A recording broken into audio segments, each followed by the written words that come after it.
Have you ever sat by your window on a quiet evening, looking up at the endless stars, and asked yourself, who am I in this vast universe? Have you ever woken up in the middle of the night, hearing the soft beating of your heart, and wondered, where did this consciousness come from, and where will it go? Perhaps, in the midst of your busy days, you have paused while watching a single leaf fall, asking yourself softly, if one day my brain stops working, would I still be here? We often hear that when the brain stops, everything ends. But is it true that everything ends? Or is it simply that one chapter closes so that another may begin? Modern science can measure brain waves, map the folds of the brain, and identify how different regions light up when we remember, love, or grieve. But can it measure the silent tears we shed when we know we are about to say goodbye to this life? Can it measure the moment a mother looks at her child for the last time with deep, boundless love? Or the moment a meditator sits quietly, meeting the last breath with a gentle smile? Does consciousness truly need the brain to exist, or is the brain merely a tool that consciousness borrows for a time in this flowing stream of life? If the brain is the center of consciousness, why is it that during deep meditation, you can feel an infinite spaciousness, a knowing that stretches beyond the body and all thoughts? If consciousness ends when the brain stops, why do near-death experiences occur? Why are there moments of lucid dreams or profound states of peace that go beyond all explanations? Today, on TT-Buddhism, we will sit together, not to rush toward an answer, but to breathe gently, to look deeply, and to truly listen to this question. Does consciousness need the brain? The Buddha once taught in the Samyutta Nikaya, name and form depend on each other for their arising, and consciousness depends on name and form for its manifestation. This means that consciousness arises in dependence upon this body and mental processes, yet there is no unchanging self standing behind and controlling these experiences. Consciousness is not an object. It is a continuous flow, arising through countless conditions to reveal itself. The brain is not the owner of consciousness, but it is one of the many conditions that allow consciousness to manifest in this lifetime. You do not need to be a monk, nor do you need to leave your family or your work to discover the truth of this question.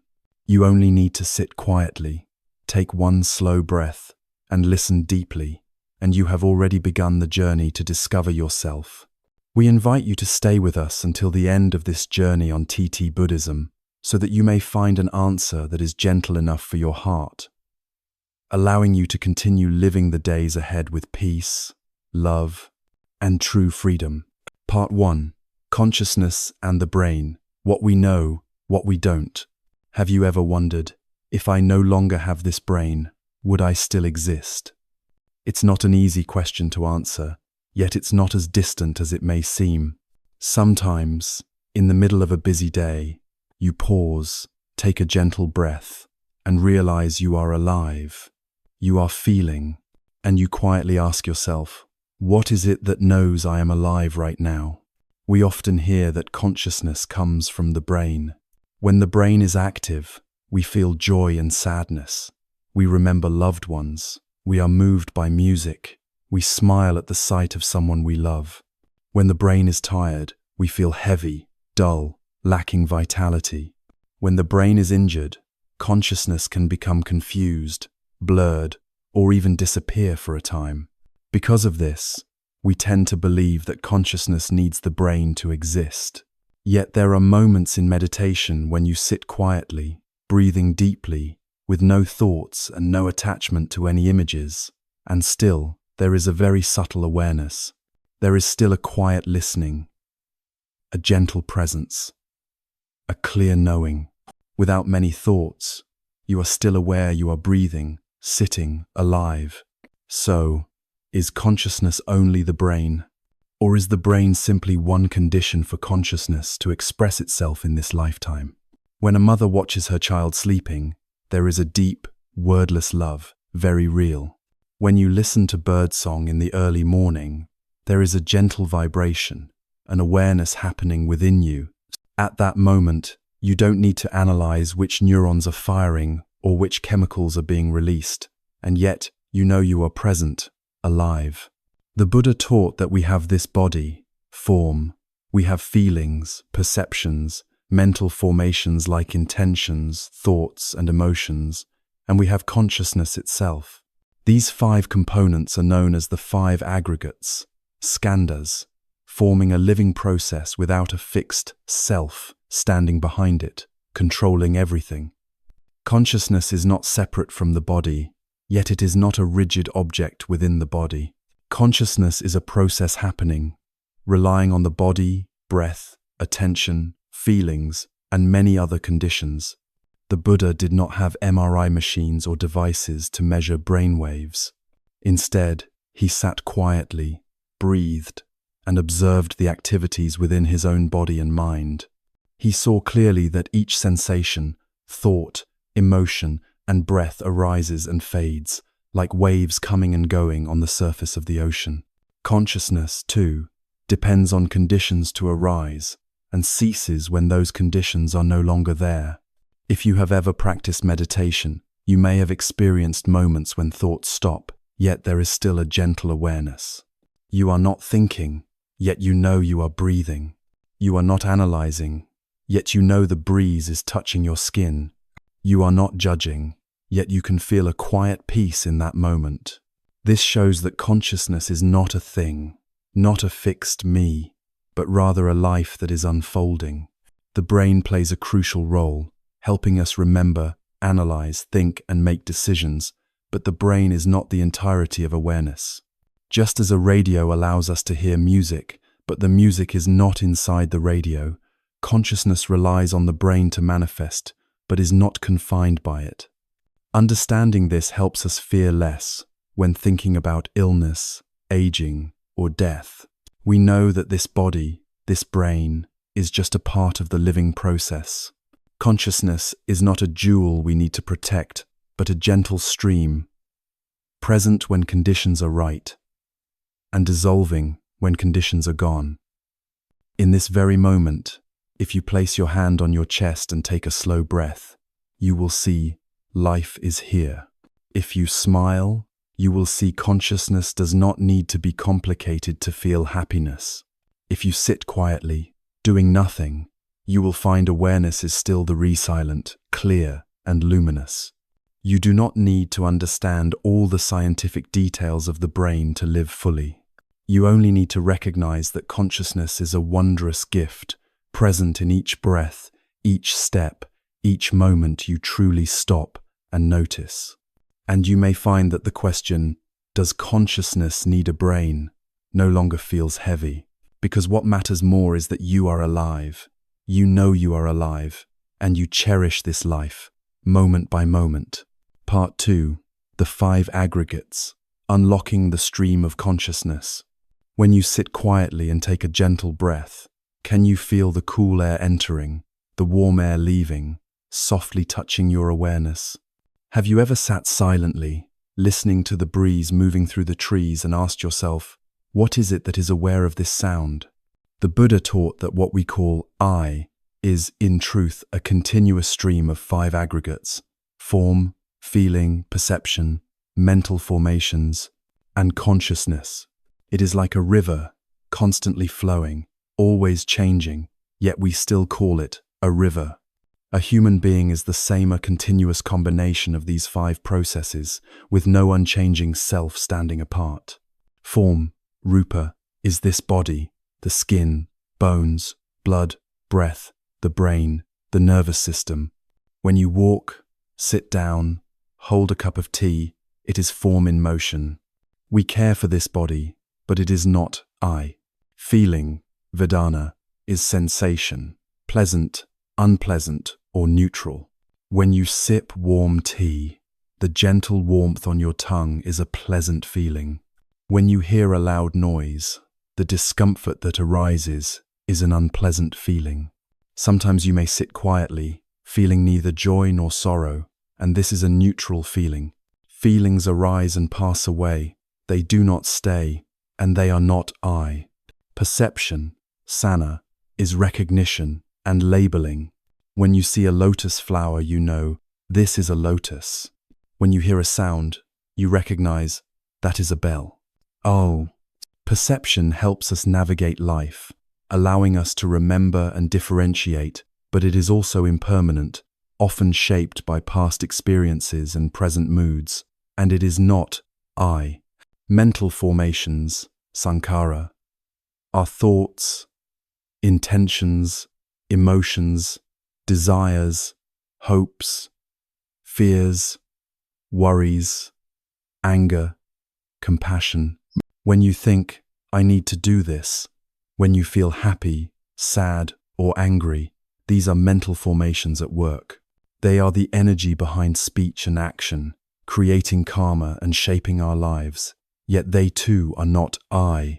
Consciousness, vijnana, is the knowing, the awareness that knows there is a sound, knows there is a breath, knows there is a feeling of joy or sadness. Many people think consciousness is a self, watching everything.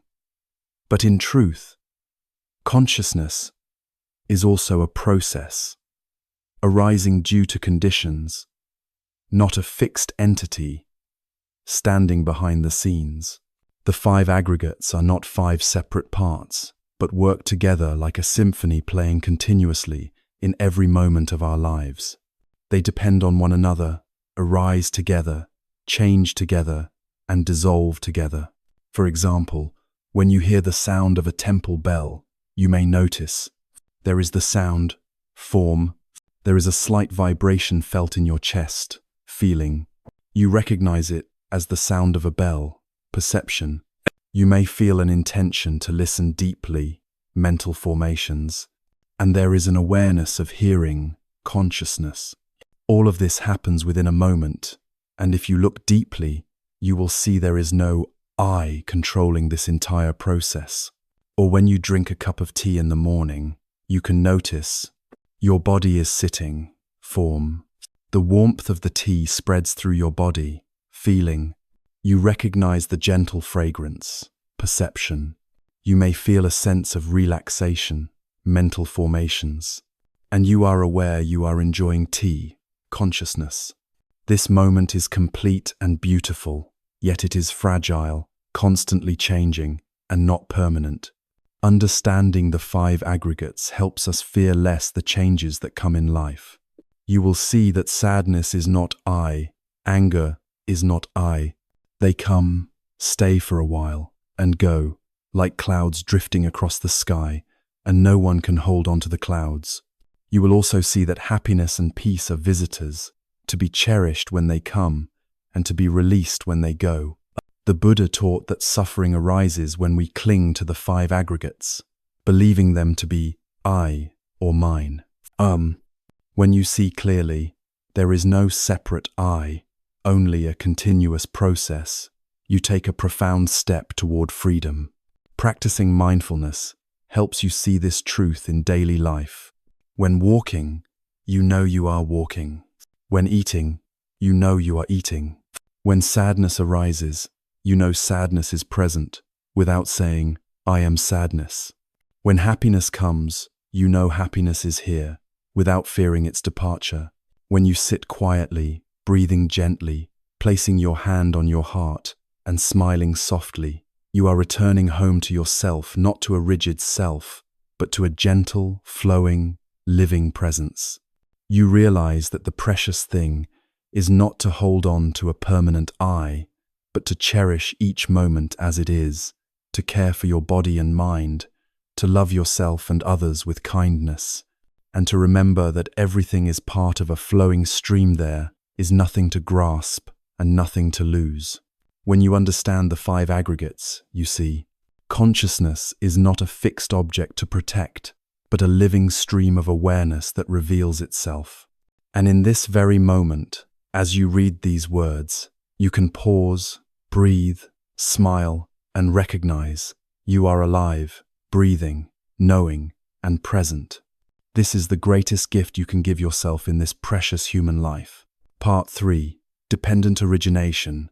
Consciousness does not arise alone.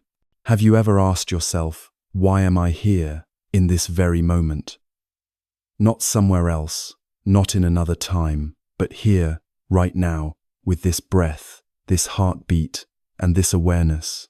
Have you ever sat quietly, breathing softly, and suddenly realized, I am feeling, I am knowing. But what is it that knows? What is it that feels? Where does this consciousness come from? This is not a dry philosophical question. It is a question about life itself, about every moment of mindfulness, about those rare moments when you are truly alive, deeply present. The Buddha taught the principle of dependent origination, this being that comes to be, this not being that does not come to be. Nothing in this world exists by itself. Nothing can appear, continue, and disappear without conditions. Just as a flame cannot burn on its own, it needs wood, air, a spark, and sometimes a breeze to ignite and continue burning. If any of these conditions are missing, the flame cannot exist, not because it has gone somewhere else, but because the conditions are not sufficient for it to appear. Consciousness is the same. Consciousness does not arise by itself. It requires the brain, the senses, an object of awareness, attention, breath, a functioning body, and many subtle conditions to manifest. Consider a simple example. When you hear the sound of a temple bell in the early morning, many factors are present at once. There is the sound of the bell, object, your ears to hear it, sense organ, your brain to receive and process the sound, physical condition, and your attention to listen, mental condition. Because of all these conditions, the awareness of the bell's sound arises. If your mind is distracted, your thoughts are scattered, your hearing is impaired, or the bell is not ringing, then the experience of hearing the bell will not appear. Even though consciousness may still be present in another form, consciousness does not arise on its own. It requires the right conditions to manifest. In the Samyutta Nikaya, the Buddha said, "Name and form depend on each other for their arising, and consciousness depends on name and form for its manifestation." Name refers to mental factors like feeling, perception, and formations, while form refers to the physical body. They depend on each other, support each other, and consciousness depends on them to manifest. Think of it like music from an instrument. The sound cannot arise on its own without strings, a player, and the air to carry the sound. The music does not exist by itself. It arises through dependent conditions. You can practice seeing this in your breath. Breathing in, I know I am breathing in. Breathing out, I know I am breathing out. The awareness of the breath does not arise by itself. It requires the breath, object, the body sitting quietly, form, the brain functioning, physical condition, and your attention, name. Because of these, the awareness of the breath, consciousness, is present. If you become lost in worry, distracted by thoughts, or disconnected, that awareness disappears not because it has died, but because the conditions for it are no longer present. Understanding dependent origination helps you see that there is no separate I controlling everything. There is also no consciousness that exists independently, eternally, by itself. Consciousness, like all phenomena, arises, exists, and ceases depending on conditions. When you feel sadness, it does not simply appear out of nowhere. It arises due to circumstances, thoughts, memories, bodily sensations, moods, and habitual reactions. When you identify and gently release these conditions, the sadness also dissipates. When you feel peace, that peace also arises through breath, mindfulness, letting go, gratitude, and loving kindness. If you nurture these conditions, peace will continue to manifest. Practicing the contemplation of dependent origination helps you stop blaming yourself for negative emotions, helps you stop fearing the departure of joy, and helps you understand that suffering and happiness do not simply arise and vanish on their own. They come, stay, and go according to conditions. You can practice this directly in daily life. When drinking tea, pause, breathe, smile, and reflect. This cup of tea contains clouds, rain, sunshine, and the hands of those who planted, harvested, and prepared it. You are drinking tea because of your breath, your attention, your presence. The joy of drinking tea depends on all these conditions. When walking, take slow steps, breathe, smile, and notice. The earth is supporting your feet. Your breath is nourishing your life. You are alive, walking in peace. Understanding dependent origination helps you release fear when your body changes, when your breath becomes fragile, when old age arrives. You will see that consciousness is a stream that depends on conditions to manifest, and there is no need to cling to it or fear its loss. Right now, you can place your hand on your heart, take a soft breath, smile, and realize, consciousness is here, life is here, I am truly present.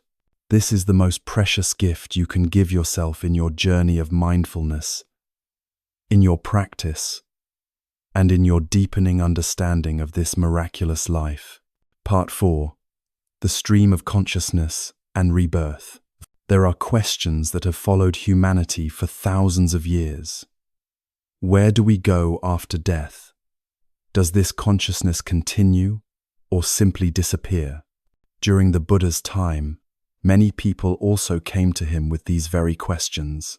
Instead of giving a specific destination, the Buddha taught dependent origination, showing that nothing arises on its own and nothing ceases entirely, but everything exists and continues because of supporting conditions like a flame needing fuel and air to burn, or a seed requiring soil, water, and sunlight to sprout. When we look deeply into dependent origination, we see that the stream of consciousness does not arise from nothing and does not disappear into nothingness. It depends on the body, sensations, perceptions, mental formations, physical conditions, and karmic forces to continue operating. The Buddha likened rebirth to a flame being passed from one candle to another. The flame is neither exactly the same nor completely different, but it is continued by conditions that allow it to keep burning. You can observe this truth within your own daily life. When a thought arises, it does not come out of nowhere. It depends on sensations, memories, surroundings, and conditions, and then it fades, allowing a new thought to appear. The stream of consciousness is like this, continuously arising and ceasing, flowing and changing, without a permanent self behind it controlling the process, and without an eternal soul moving from one place to another, but also not ceasing entirely when the body ceases. When a person passes away, if ignorance, craving, and attachment remain, the stream of consciousness will continue to flow, carried by karmic forces into a new form of existence, a new life aligned with the actions they have created. This is not punishment or reward, but the natural law of cause and effect. The Buddha taught that when there is ignorance, there are formations. When there are formations, there is consciousness. When there is consciousness, there is name and form, and so on, continuing the cycle of samsara. This does not mean that a self travels from one life to the next. It is rather the continuation of karmic forces and conditions. It is like dropping a stone into a pond. Ripples continue even after the stone has sunk to the bottom. Or like burning incense, the fragrance continues to fill the air even after the incense has turned to ash. The stream of consciousness, too, does not belong to anyone, but it also does not vanish without a trace. Understanding the operation of the stream of consciousness and rebirth can help reduce fear of death. Death is not an absolute end, nor is it complete disappearance. It is a natural continuation, a transition, like day following night, like spring following winter. What matters is not worrying about where we will go, but rather knowing how to live in the present moment, planting seeds of kindness in our thoughts, speech, and actions, as these seeds will continue as part of our own journey. You can practice this contemplation in your daily life. When you breathe, be aware, I am breathing. When you walk, know, I am walking. When a thought arises, recognize, a thought is arising. When an emotion appears, smile and acknowledge, an emotion is present. Practicing in this way helps you see the stream of consciousness as a soft, flowing process, with nothing to grasp and nothing to reject. You simply breathe, know, smile, and continue in mindfulness. You will also realize that continuation does not only occur after the body ceases, but it is happening in every moment. Every wholesome thought, every kind word, every genuine action you perform is a beautiful continuation of yourself in this life and beyond. Every moment lived in mindfulness, every step taken with awareness, you are creating wholesome karma, nurturing your stream of consciousness to continue with stability, peace, and clarity. Understanding that the stream of consciousness and rebirth function according to dependent origination and karma helps you release fear when you think about death. You will see that the essential point is not to cling to a self that you wish to preserve forever, but to live a mindful, wholesome, and loving life, ready to let go when the time comes, prepared for a gentle continuation when conditions dissolve. You can sit quietly right now, place your hand on your heart, take a soft breath, smile, and say silently, I am alive, I am breathing, I am continuing. In that moment, you will see there is no need to fear death, no need to be confused about rebirth, because you are already living, practicing, and preparing for a continuation filled with peace. Understanding the stream of consciousness and rebirth is not meant to make you avoid the present moment, nor is it for you to anxiously seek answers. It is to help you live more deeply in every moment, to care for your thoughts, speech, and actions, knowing that all of these will continue, like a river, endlessly flowing toward the vast ocean of freedom. Part 5. Living with mindfulness and non-self. People often ask, if there is no self, then who is practicing? Who is suffering? Who will attain liberation? These are genuine questions, because in our daily lives, it feels as if there is a me who is thinking, feeling sad, worrying, and loving. But when we look deeply, we see that this self is like a rainbow, beautiful and vivid, yet impossible to grasp, without any independent existence. The Buddha taught non-self, anatta, not to make us feel empty or hopeless, but to help us see that there is no permanent, unchanging self. This realization allows us to release fear and live lightly in each breath, each step, both while living and when facing death.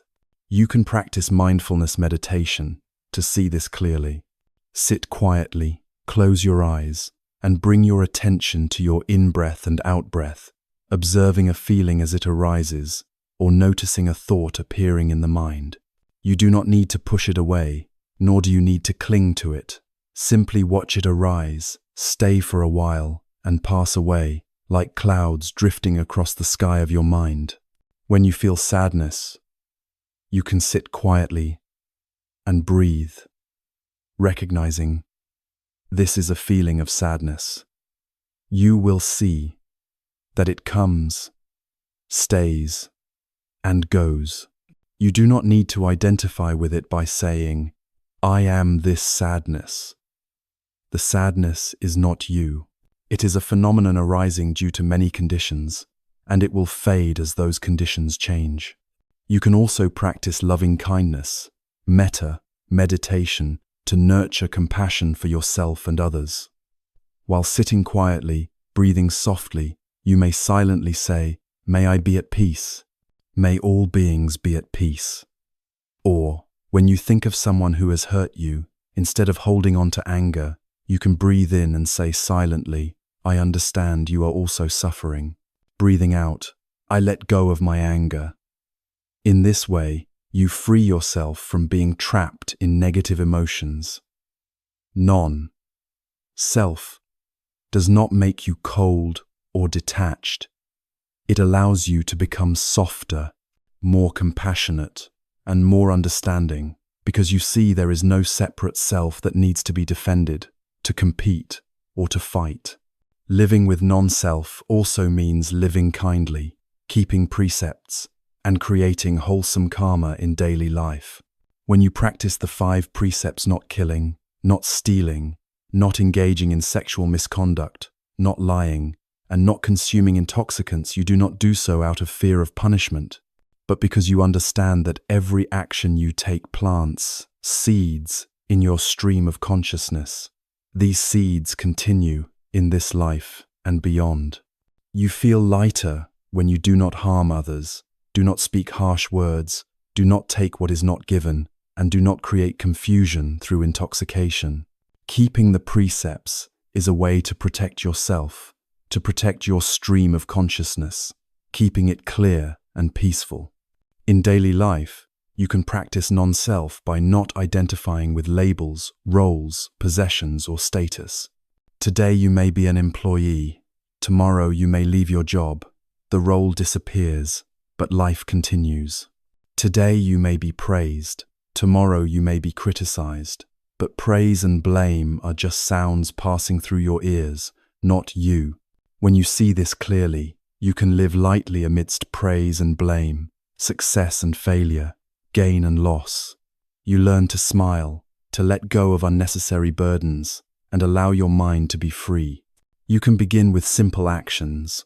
When washing dishes, you breathe in, knowing you are washing dishes, without letting your mind be pulled by worries. When eating, you breathe and know you are chewing mindfully, nourishing your body with awareness. When walking, you feel each step touching the earth, supporting you in peace. These small practices, done mindfully, help you touch the reality of life, the truths of impermanence, non-self, and into being. You will see that non-self is not a loss, but true freedom. When you no longer cling to a self that needs constant defense, praise, or superiority, you will feel lightness in each day you live. When you understand that this body is a combination of elements: earth, water, fire, air, food, breath, and karma, you will not fear aging, illness, or death, because you know life continues in many forms, in each seed you have planted, in every moment of mindfulness, in every act of love you have offered. You do not need to find an immediate answer to the question, does consciousness need the brain? You do not need to know precisely where you will go after death. More important is that you can live with these questions in a calm, compassionate, and clear mind. When you breathe, know you are breathing. When you walk, know you are walking. When you love, know you are loving. In each of these moments, you are living with mindfulness, touching the nature of non-self, and preparing yourself for a gentle, peaceful continuation when conditions change. You can sit quietly now, place your hand on your heart, take a soft breath, smile, and silently say, "There is no permanent self that needs to be defended. There is life continuing. There is this mindful breath. There is love to be nurtured." You will feel that this moment is already complete, already free, already peaceful, and you are truly living with mindfulness and non-self. We have walked together on a journey of looking deeply into life and into ourselves, seeing clearly that consciousness is not a fixed object, not a self that needs to be protected or clung to, but a continuous process, arising and passing based on conditions, like clouds drifting across the sky, like waves appearing and disappearing on the surface of the mind's ocean. The brain is an important condition that allows consciousness to manifest, like a lamp allowing light to shine in the darkness, like strings allowing the sound of music to emerge. But the brain is not the entirety of consciousness, and consciousness is not fully limited by the brain. Understanding this helps us let go of fear when the body changes, when aging comes, when illness arises, when the breath becomes fragile, because we understand that life does not disappear, it transforms. It continues in many forms. When we look deeply into dependent origination, we see that nothing arises by itself, nothing exists in isolation, nothing ceases completely, but everything exists and ceases depending on conditions, supporting and shaping each other. And when we understand non-self, anatta, we see that there is no permanent self, no I, that needs to be defended or maintained, but only life continuing, changing, moving in each moment. Understanding non-self and dependent origination is not to escape life, but to help us live more deeply, peacefully, and lovingly each day we are given to breathe. When we see that there is nothing to cling to, we no longer fear loss. When we see that all things arise due to conditions, we cherish each breath, each step, each smile, each tear in this precious human life, knowing that all are valuable and all are seeds for what will continue. You do not need to immediately answer the question, does consciousness need the brain? You do not need to rush to find explanations for profound questions. What is more important is that you can live with these questions in a calm, compassionate, and clear mind. You can begin with the smallest things, taking a deep breath, knowing you are breathing, taking a slow step, knowing you are walking, drinking a cup of tea, knowing you are drinking tea, smiling at a loved one, knowing you are loving. Each of these moments, when lived fully, becomes a step on the path of mindfulness, on the path of freedom.